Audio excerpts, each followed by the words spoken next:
In this video, I'll be showing you how to make an object levitate in Adobe Premiere Pro starting right now. For this explanation, I will be using this footage in which a man is pointing his finger. I'll mute it for the moment. Next, I'll be importing an image of an apple to the timeline. If you haven't already guessed, what I'm going to do is make the apple levitate as the man raises his finger. Before we start, I'll just right-click on the image and set it to the frame size. It's not necessary, but it's going to help a lot. You'll understand the reason in a moment. So, what I'll be doing next is remove the background of this image. To do this, I have to create a mask around the apple.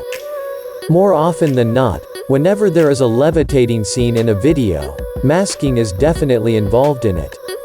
Anyways, as the image in the timeline is already highlighted, I'll be going straight to the Effect Controls panel and click on the pen tool in the Opacity section, which is called the Free Draw Bezier. Afterwards, I'll double-click the Preview panel, because to create a smooth mask, I need the preview to be as big as possible. So I'll be zooming in the preview even more by going here to choose a zoom level. Let's choose 25%. Let's zoom in a little bit more. Perfect. Now I'll be drawing the mask on the outline of the apple. To draw the mask, you just need to keep clicking on the outline, which will leave points. When you create a new point, it will automatically connect a line with the previous point. So if you want your mask to be as accurate as possible, you need to zoom in the preview and create points close to one another. If one of the points is not on the outline of the object, hover over it until you see the cursor turning into this shape. Then, you can drag it and place it on top of the outline.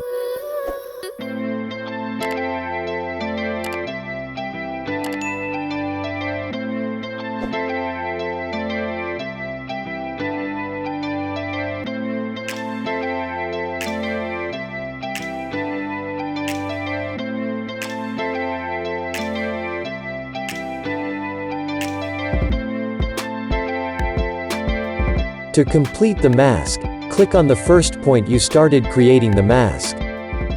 And now it's completed. I'll zoom it out and double-click on the preview panel once again. I'll be unmuting the footage now. Next, I'll decrease the size of the apple to make it look more realistic. This can be done by clicking on this number in the scale section and dragging your mouse to the left. After that, I'll move the playhead to a frame in which the man is pointing, so that I can get an idea of how far I should place the apple away from his finger. This can be done by clicking on the number for the x-axis in the position section and dragging your mouse to the right. Since my aim is to make the apple levitate just as the man is raising his finger, I'll be placing the apple right at the bottom. This can be done by clicking on the number for the y-axis in the position section and dragging the mouse to the right. Alright, now let's start making keyframes. For those who don't know, if you want to animate something, you need to make keyframes. In Premiere Pro, you can animate anything that has the stopwatch icon in front of it. As my aim is to make the apple levitate, basically what I'll be doing is adjusting the y-axis in the position section by creating keyframes. So I'll click on the stopwatch icon belonging to the position section, which will create a keyframe immediately. Next, I'll move the playhead to the frame in which the man starts raising his finger and make the apple start appearing at that frame. I'll go back to adjusting the y-axis, and this time, as I have to move the apple upwards, I'll be clicking on the number and dragging the mouse to the left. As you saw, doing that created a keyframe here. Now we can see the apple starting to appear in the preview.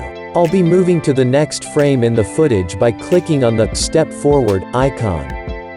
The man is raising his finger a little bit more in this frame, so I'll be moving the apple upwards once again by adjusting the y-axis. Once I'm done, I'll be moving on to the next frame of the footage. Likewise, you need to go to each frame of the footage and check whether the position of the object you want to levitate should be changed or not. This is a slow and tedious process, but the end result is going to be worth it. Now, I'll press the space key and give it a play to see how the whole thing has turned out. And that's how you make an object levitate in Premiere Pro. If your object is a bit wobbly at certain frames, you can always go back and change the keyframes by adjusting the Y-axis. For what type of video are you going to use this effect? Let me know in the comments below. If you found value in this video, make sure to like this video and subscribe to my channel. Turn on your notifications so that you won't miss any videos like this. You might find these videos useful as well, so go ahead and check them out. I offer video editing services on Fiverr, so if you want me to edit your video, you can drop me a comment or go to my Fiverr profile via the link in the video description below. Thank you for watching this video. I'll see you in the next one.